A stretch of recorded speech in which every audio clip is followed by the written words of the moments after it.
And we conclude tonight with Harmeet Dhillon, who is an attorney, a founding partner of Dhillon and Smith, which is a corporate litigation and transactional law firm. In addition to her busy corporate practice, she devotes substantial pro bono time to representing civil rights plaintiffs in religious discrimination cases, political refugees, and victims of domestic violence. Welcome. Thank you. You and I have known each other for some time, and I was fortunate to hear a lot of your story. I want the viewers to know about how things began for you in your remarkable career, and this was back at Dartmouth. This was a time, and still is a time, of extreme political correctness and thought control, in my opinion, thought control and social engineering and all the things that the left thinks is absolutely appropriate. You got caught in the middle of it because you became the editor of the prestigious Dartmouth Review. That's correct. I want to go back, and I want you to try to give us, and you've never told me about it, what was it like, what happened, how did you get thrown in it, and then wind up on 60 Minutes? Well, very briefly, Art, I went to Dartmouth from the Deep South, and it was my first experience with dealing with East Coast liberals and intellectuals, in parentheses. I quickly found Dartmouth to be almost kind of an Alice in Wonderland experience for me, because the types of issues that the faculty thought was very important and relevant to be taught from the classroom pulpit was completely disassociated from, I think, the experiences of most Americans. So the Dartmouth Review is a conservative newspaper started by some conservative students a few years before I joined the paper. And the main issue politically on campus at the time, during this political correctness era, was the issue of apartheid and whether the university should be required to divest all of its investments from companies that did business with South Africa.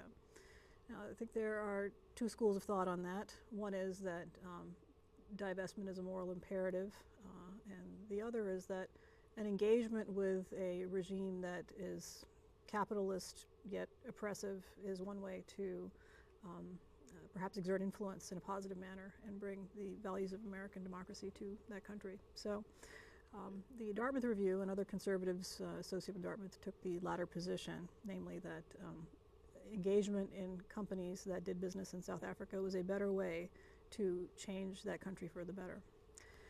Now, various controversies ensued over the years. There were shanties built on the Dartmouth Green as symbols of apartheid. Mm-hmm. There were protests. There were occupations of the college library, and all along the way, the Dartmouth Review stood outside and reported on these, and I think brought a very needed voice of dissent to what was the liberal orthodoxy at the college. You were dissenting the tactics and the methods of protest, as well as the principles underlying the protest? That's correct. But you were especially targeting the tactics, if I understood correctly, like those phony shanty town, on the campus, on the college green, right? So now something happens with an English professor, I believe, or how did this whole dispute occur where you wound up on 60 Minutes? Well, we had an incident during my junior year, when I was senior editor of the paper. There was a music professor, well-known music professor at the university, who taught Music 101, and he was a African-American professor who spent much of his class ranting on issues involving nuclear war and a music class. Nuclear war and the civil rights movement, racism in America today, in a music class. Mm-hmm. Anti-Reagan rhetoric, mm-hmm. etc. Okay. So my newspaper thought it would be interesting to actually tape a class and publish a transcript on the front page of the newspaper. And so we did that.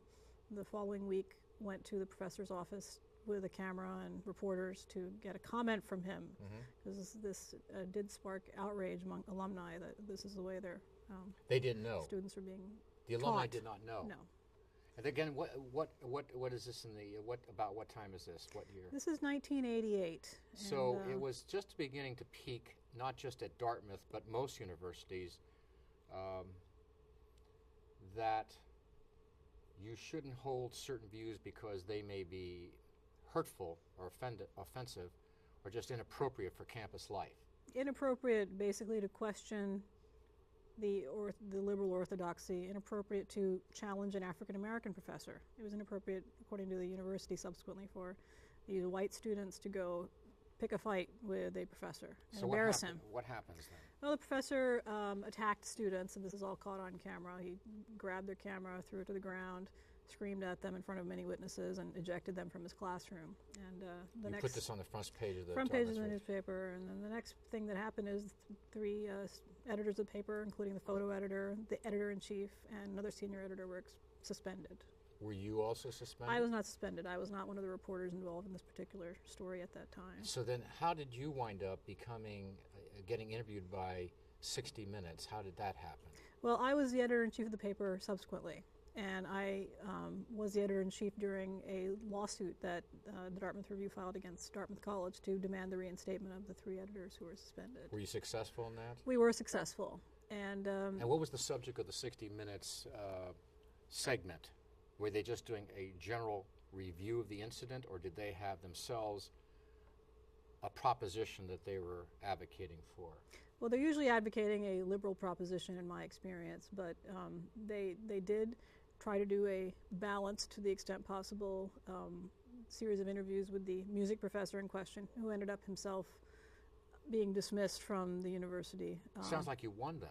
We won. It was pretty much a unilateral victory. Okay, now as our more liberal viewers are wondering why these two more conservative individuals are talking this way on local television, now comes the kicker. And the kicker is that you have been a board member of the ACLU, the nemesis of most conservatives. One of the reasons why I wanted to have you on the program is to understand the link between obviously what you experienced and what you believe and whatever the hell the ACL believes in, which usually it's stated to be protecting private rights and so on and so forth. But how do you make that link? How do you, for all that the ACLU has done or been noted for, how do you make that link and made it personal enough for you to become a board member? Well, I became a card-carrying member of the ACLU back in college during the incident in question. As soon as my fellow editors were suspended, Nat Hentoff, Alan Dershowitz, and other prominent members of the ACLU on the East Coast immediately sided with the Dartmouth Review on the issue of freedom of speech on the college campus. And this was, widely reported in the media, and their support was instrumental to getting the students reinstated ultimately. Did they represent you? They did not represent us personally, but the attorneys who represented us were members of the ACLU. And that's the ACLU at its best, in my opinion. But the ACLU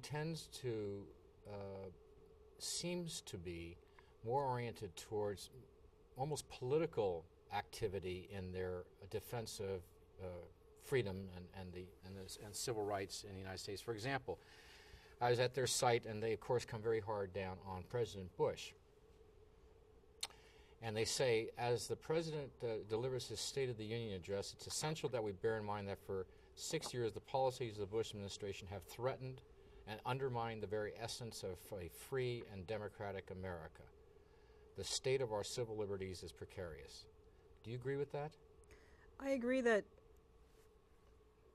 developments that probably arise out of the war and the war on terrorism have cast into doubt some major tenets of our constitutional balance of powers. And I'm referring specifically to the treatment of detainees at Guantanamo Bay and other legal issues relating to the rights of non-combatants and combatants who are held in U.S. custody, but not within the And have you had boundaries as of a the member US. of the California Republican Party appointed by Governor Schwarzenegger and active in the local Republican Party, have you had these discussions with local Republicans and made that point? I have made that point, and it has usually generated some lively discussion. I probably hold a minority viewpoint in the Republican Party on this particular issue, and I held a minority viewpoint on the board of the ACLU with respect to my positions on numerous other political issues. For example, where did you have conflict with the ACLU, or where do you have conflict with the ACLU? Well, I think that you correctly observed that the ACLU has increasingly taken political positions on a number of issues. When it came to the aid of Dartmouth, I think it was more of a strictly libertarian freedom of speech. And that's the ACLU at its best, in my opinion. And that's the ACLU, which I don't normally have a problem with. I think that, you know, I wouldn't want to breach any of my fiduciary obligations from having been a board member, discussing specific issues. Absolutely. But I would say some of the more political issues trouble me. I think a trend that the ACLU is going towards is involving poverty law and economic freedom and economic justice. And that is an issue that's debated at every biannual ACLU conference nationally, and for the last, I think, 15 years that it's come up, it has been voted down. So, do you think the U.S. Constitution in any way deals with the concept of economic justice? Yes, in some ways, but perhaps not in the way that the ACLU spends it. I think the right to property is a measure of economic justice. That's certainly economic justice from a conservative point of view. Yes. But in terms of the idea of basically, let's be honest, it's a redistribution of wealth and equality of not just opportunity, but of wealth. Results. Do you see that in the U.S. Constitution? No, I don't see that in the U.S. But the ACLU is moving more and more towards. Do they see it? How do they justify it? And how do they justify it to? Well, they don't. Do they have to justify it to their donors, or do they justify it legally with all their brilliant attorneys within the Constitution? Well, they aren't doing it yet. It's a policy plank that it's like a political convention. Many members of the ACLU want to see that added as a policy plank of the ACLU. To date, it has been voted down at every ACLU convention as beyond the purview of the core mission of the ACLU. Has the ACLU also begun to assume that there's international law, that in other words, not just the Bill of Rights of the U.S. Constitution, but that you have to, like Justice Ginsburg has implied, who was a member of the ACLU, that we have to look at international morality, international justice, when we answer the question, what's right, what's fair, what's legal, and what's illegal. Do you see that happening within the ACLU right now? To be honest with you, here in the Northern California region, they're not really focused on that particular issue. Well, they have enough left issues to deal with. They have enough left issues, same-sex marriage, religious... Which is these are domestic issues, more domestic issues. So I think to answer your question, I don't think you may disagree with their positions, but I think they actually have some pretty strict discipline as to how far afield they run from their mission, because it is an extremely successful donor-driven machine, and most of the donors are not subscribing to all of these potpourri of different issues. So, Harmeet Dhillon, Republican, member of the ACLU, and hardworking attorney here in San Francisco, especially your pro bono work. Yes. Thanks for being on the program. You're welcome. And thank you for joining us. And we'll see you next time. Visit our website at www.sfunscripted.com.